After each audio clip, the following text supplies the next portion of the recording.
A couple of weeks ago, I announced that because of the incredible kickoff that we had with Alavea, we're expanding our buy one, give one donation base to different parts of the world. We've been primarily focused on Mexico, but due to our initial success, we're expanding. I told you a couple of weeks ago, introduced a new distribution partner in Ghana, in Uganda.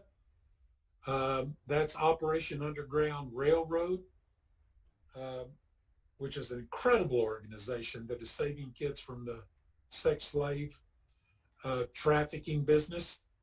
And then they take them to the aftercare centers, and that's where the healing starts, emotionally, spiritually, and of course, physically. I'll just tell you, I was at Operation Underground Railroad this week.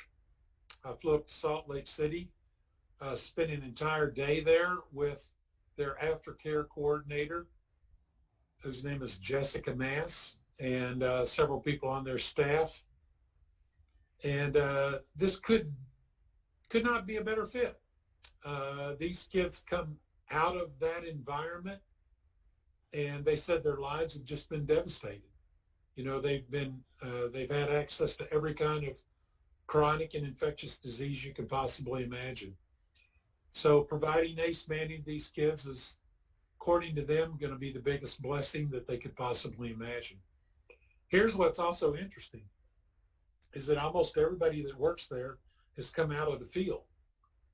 And, they started off in Homeland Security and CIA work, and now and of course they were exposed to everything there.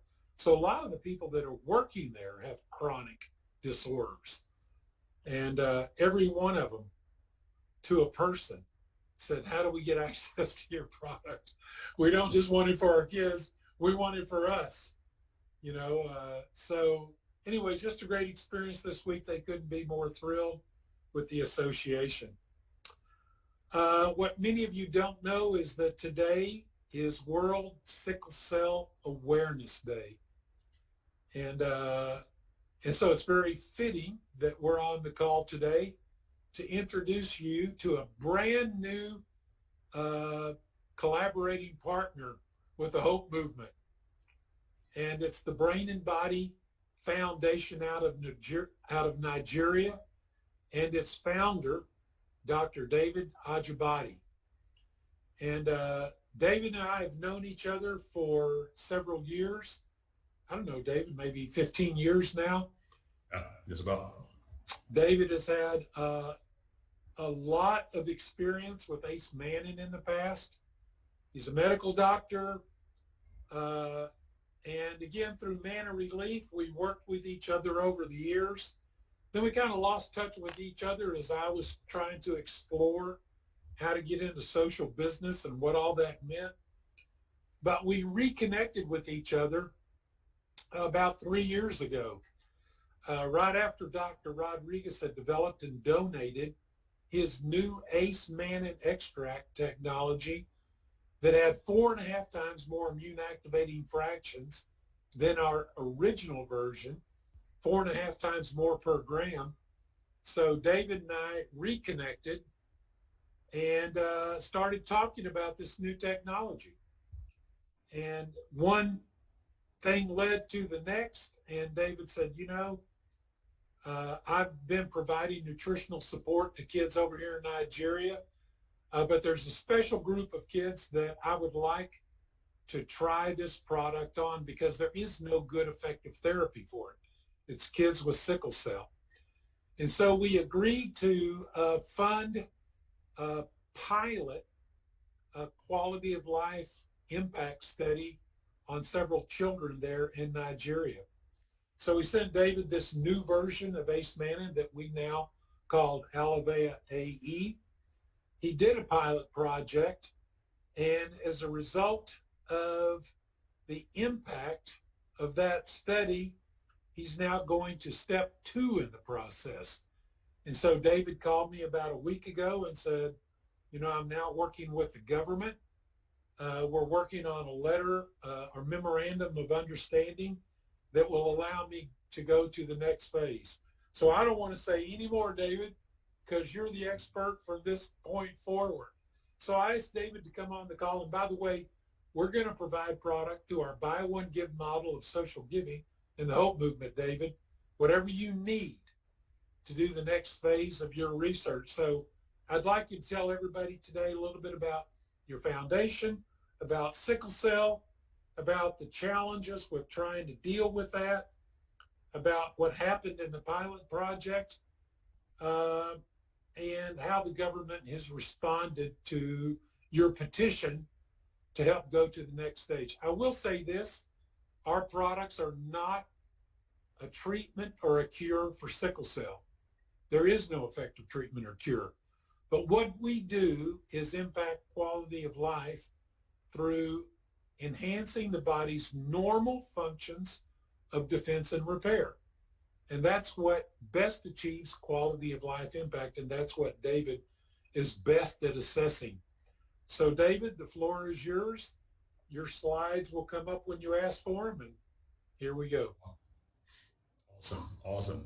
And thanks, Sam. It's a great honor, as always, just to work with you on stuff like this, and your grace, your humility, your expertise, your desire to help people all over the world is truly appreciated. And I just thank you for the opportunity, again, to work with you. So well, this group is going to love you, David, because of what you do. So welcome to the Alavea family, and go on with your presentation. I think you can pull the slides up now. Awesome. Yes. Okay. Well, thank you. I would just slides. Okay.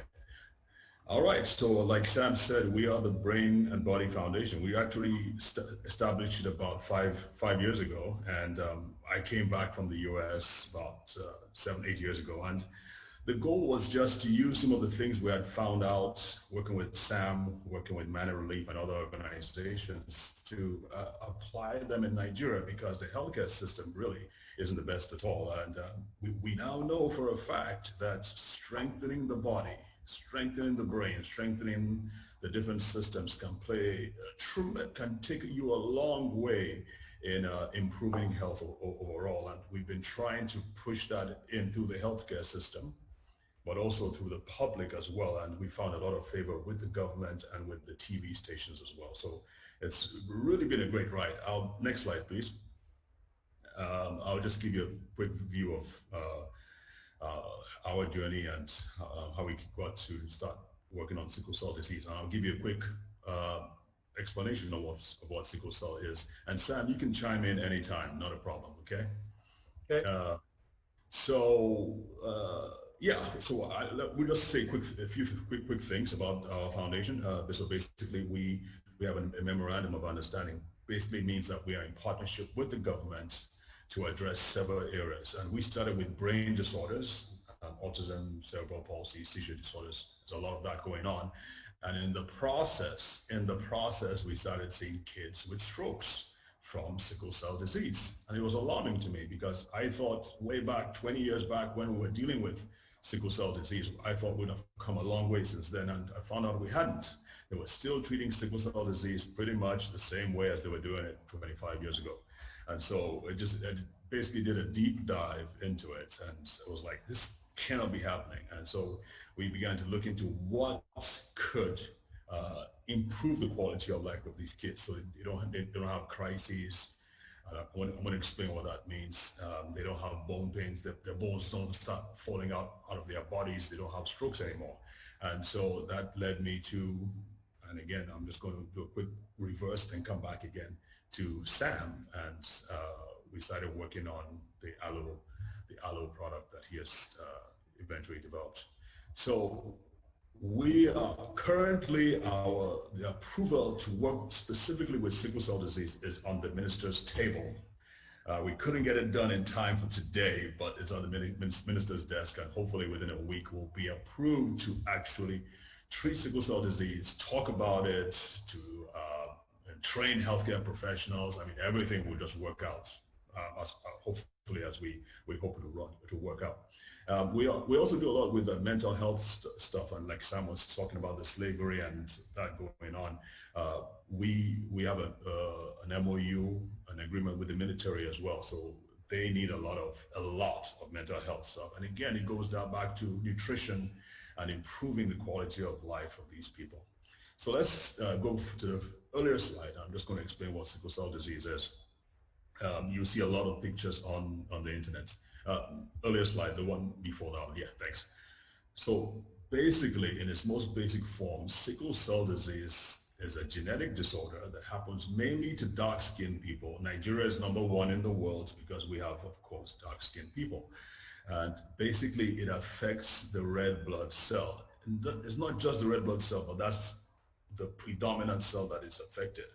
And basically what happens is that when that red blood cell is produced and it passes through the bloodstream, through the blood vessels, the arteries and veins, and it comes under more stress than it's used to, basically what happens is it dehydrates.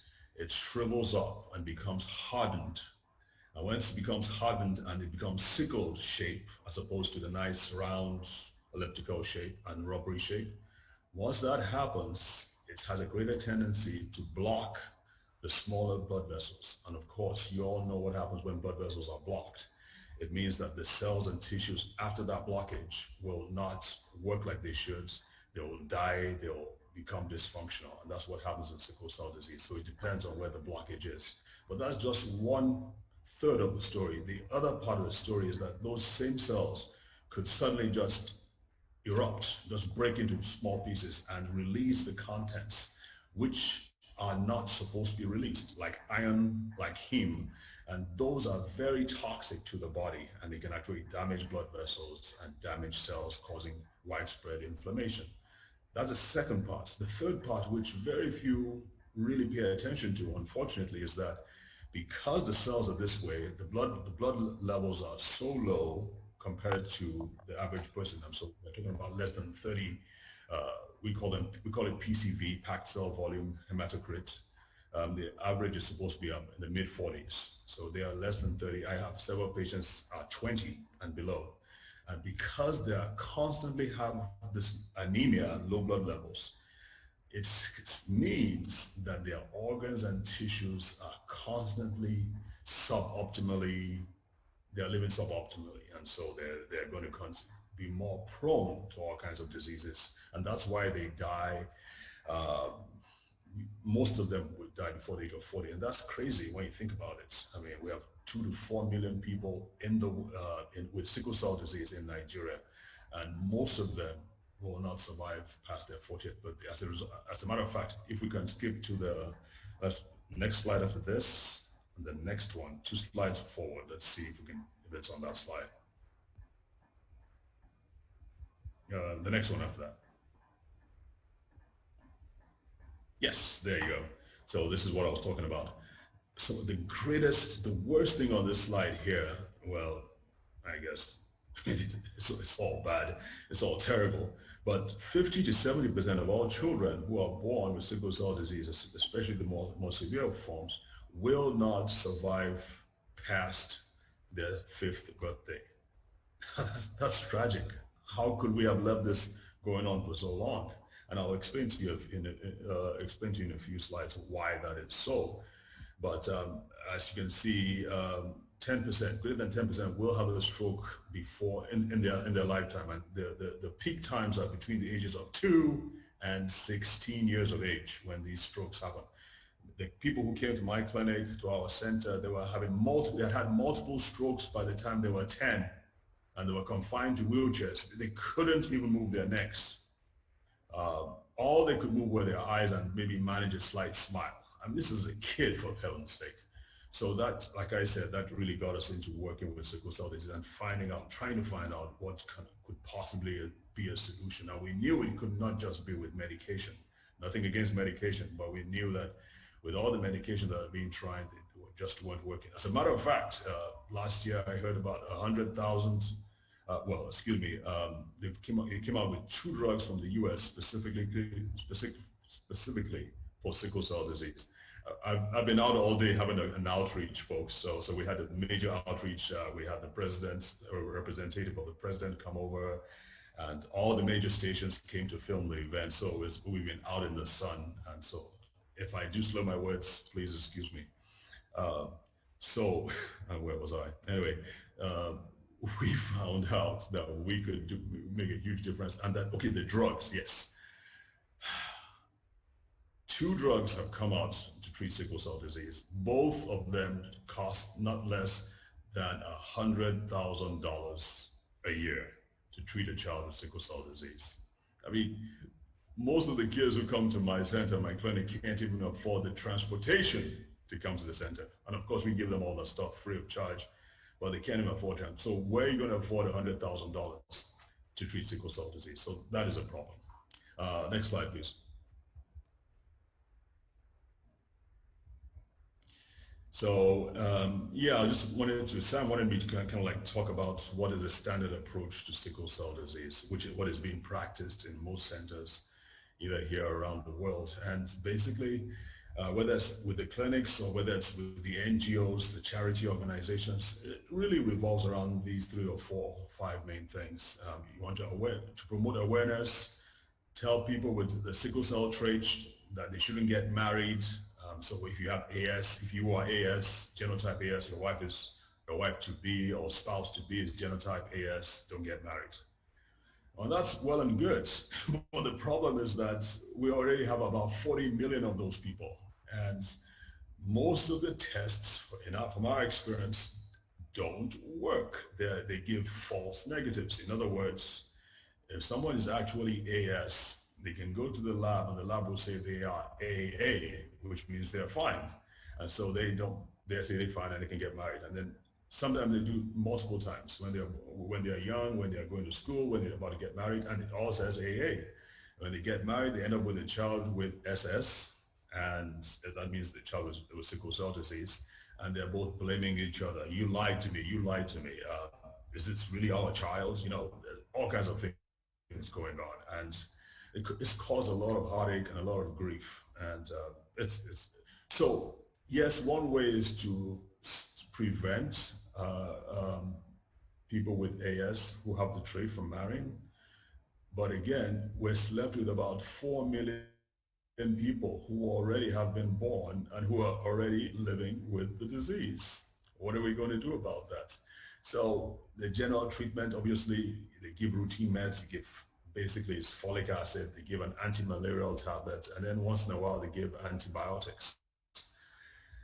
In some countries like the UK, they give prophylactic vaccination against some specific bugs, which they find to be common among people with sickle cell disease. But that's really pretty much it. And then they just wait for them to develop complications. And when they develop complications, blindness, kidney disease,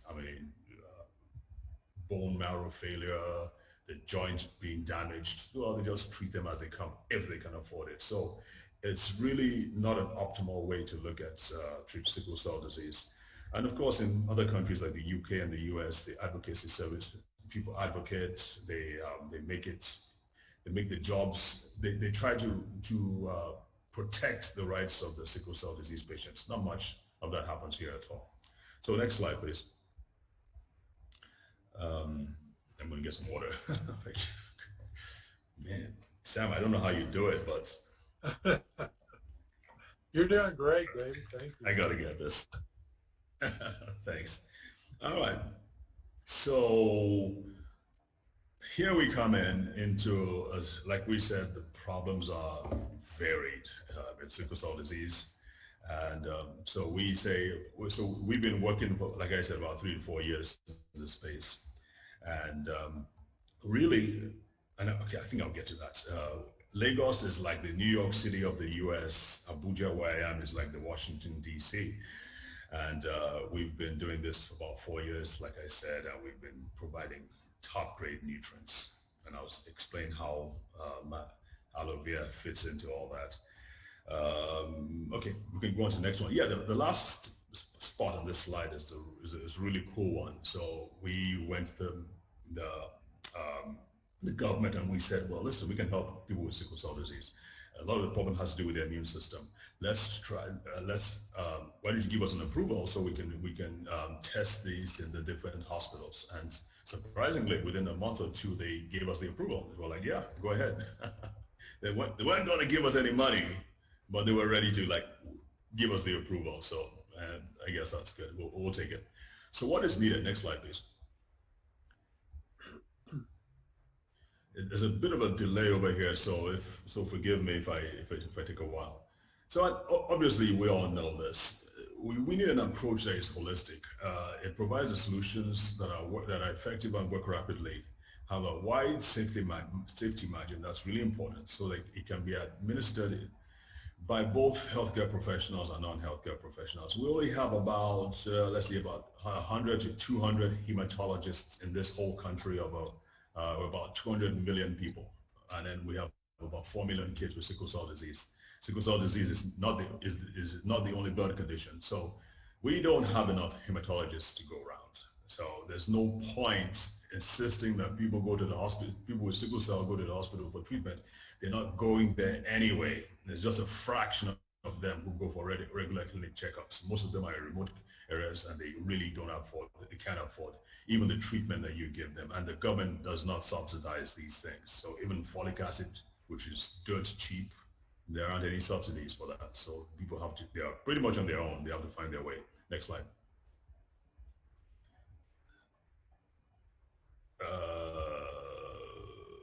Okay, so these are a little examples, a few examples. This is what happens when the small blood vessels get blocked. The limbs, the organs, they become inflamed, and so they swell, and you can see some of that there. But we have lots of kids with severe bone pains. I mean, the long bones, in the hips, even the stomach, the guts. There's a lot of stuff going on, and you see many kids with large bellies, and of course many of them are very small, much smaller than their age. I've been shocked at when these kids told me their actual ages, and we see how small they are. It's really shocking. I mean, it can be a very depressing life. That's why I never wanted to do pediatrics or hematology for that matter. Next slide, please. Because it was just too depressing. Pediatric oncology too is another one I ran away from. Common sickle cell crisis. Okay, so basically, as I said before, if you go into any condition where there's reduced oxygen supply, maybe you need more oxygen. You're exercising out, you're playing with your friends, you get winded, and then you're gasping for air. That's enough to trigger a crisis that can in fact kill you. And so many have died from that. Just being emotionally disturbed or stressed could trigger a crisis.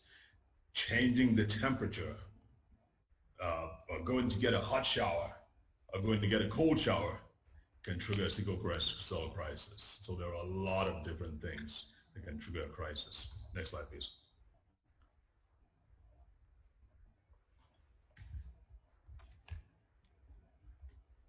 So our job was to say, well, and this has always been my approach. I mean, all the time, Sam, when I was always, what fascinated me about working with you, Sam, and the others was that you were coming out with approaches that didn't directly affect the disease. They affected the body, and basically they strengthened the body. And so I was always like, okay, how can we make my brain stronger? How can we make my immune system stronger? And in that way, that should affect every other disease. Now, I'm not saying it's going to replace medication, of course not. But the body, if given the right tools, if given the right environment, will be able to do what it needs to correct, to regulate, to fix, to heal, to repair certain parts of the body. And yes, there are limits. But if you're on medication as well, it basically helps the medication to work a lot better. So we actually started a company in the US when we were there called the Building Strength LLC. And that was our approach, really, to find out about these things and to teach others about this thing as well. Next slide, please. And that applies probably more than anything in sickle cell disease, because we see that in sickle cell disease, there are about four main areas. Next slide, please. Four main areas that sickle cell disease patients are conspicuously weak. And to me, it was so obvious. I'm like, why isn't anybody addressing these things? I mean, it makes me feel like I'm a superstar, but I mean, once we apply these things, but to me, it's pretty darn obvious. The first one was obviously reduced immunity. The next one, free radical damage, oxidative stress.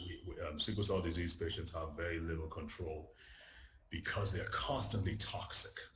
They're, like I said, their cells are breaking up and they're spilling out toxic substances into the system, and it's causing free radical damage, and it's also causing inflammation. And so they're pretty much overwhelmed. And they're in what is known as a hypercatabolic state, because the body is always trying to fix itself. The body is always trying to replace the damaged cells, always trying to repair the damaged cells. And so it's always, so it's being overworked. Right there is a problem, as you can see, because the body isn't meant to be in that kind of state.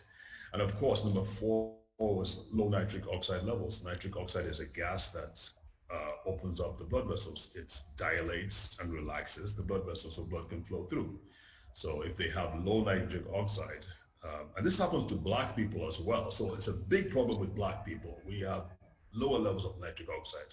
So if you're a black person and you have sickle cell disease, you can see that's a double whammy. So our goal was really just to, let's go to the last slide. Our goal was really to say, well, let's start with the top, the most obvious one being reduced immunity, and pretty much work our way down. So let's start checking the boxes. That was really what I was after. I was like, okay, let's just start checking the box. But to my utmost surprise, when, yes, so Sam, we had spoken with Sam a few, like you said, about 3 years. I think it's more like 4 years, because we when we started the foundation, we were dealing with brain disorders, and so we got wind of what's this new product, this new technology that Sam had through Dr. Rodriguez, and we said, well, let's have some of this. Let's see how we can use that with the brain disorder cases. And so Sam shipped them over, and we used them with the brain disorder cases, and it helped. Parents were saying that their kids no longer had infections in the chest infections anymore, because it was taken care of. If you know, with brain disorders, especially cerebral palsy, they can't expand their lungs much as well because of the brain disorder, and their muscles are weak, the nerves are weak, so they're not really able to expand. And so that's a perfect environment for infection. And they found out that that was helping, and it helped them a few other things as well. So we still had that batch there, and I was like, wait a minute, if kids with sickle cell disease have low immunity, why don't we just use these on kids with sickle cell disease? And voila, shockingly, I was like, we would give them for like 2 weeks, because we weren't so sure, we didn't want anything to go wrong, and so we'll say, try this and come back in about 2 weeks. And some of them didn't come back in 2 weeks. They only came back after a month or two, when their products had finished and they wanted more. And it was amazing, story after story after story after story after story. Kids, even younger adults, 21 years old, 23, 25, they would come back saying they weren't stressed anymore. They didn't have any crises. They were able to stay and finish their exams. The same kids. I know some college students, they will always have a crisis just before their exams. Why? Because they were emotionally stressed, they were tense. And so that, of course, like I said, triggered the crisis. And they would come back and say they were able to do their exams. There was no problem. Now, one of them, silly boy, he just became careless, and he just didn't take his supplements anymore. And he just went, and then of course he had a crisis because he forgot to take his supplements, or he didn't come back to the clinic to get more. So bottom line was that we began to see some really good results with simply by boosting their immunity. And again, think about this. Think about how simple it is. These kids are dying before the age of 5. They're living really miserable lives. If you come think about it, I mean, I was at the the outreach today, one of the reporters, the TV reporter, comes. She's a sickle cell disease patient, so she's especially interested. She comes on a walking stick. This lady cannot be more than 25 years of age. She's on a walking stick. She looks sick, but she really wants to cover the event. And she's a reporter, so she asks all the questions. I mean, we see even worse cases in the remote areas. There was one kid who came and there was something, it looked like pus coming out of his hand. So I just thought maybe he just had an ulcer. Well, only to find out that it was actually his bone sticking out of his hand. Basically, he had had an infarction, and it basically what is known as auto amputation, and the bone just broke off and it was sticking out. And then, well, we tried to get him to the hospital. They didn't have money. They couldn't go to the hospital. Well, they came back later, and he was just smiling. He said, well, the bone broke off and fell out, and the skin just healed up, just healed it by itself. They face that all the time. So, and I could go on and on and on and on. So we can go to the next slide. I think we have a few examples. Sam, I sent you a lot of examples. I know. You only picked two. All right. Okay. So Grace, yeah, she was interesting. She was always, her and her older brother, they were always having crises. They were always tired, complaining about everything. And you can see what we tried to do was try to really record how they improved over time. And so you can see 7 days, 14 days, looks brighter, had no stomach pains, and for quite a while they didn't have any crisis. Now, once in a while we would run out of supplements and they wouldn't be able to get, or they would simply skip their clinic visits and they wouldn't do as well. But what I found out was that they never went back to what it was before, even when they stopped taking their supplements.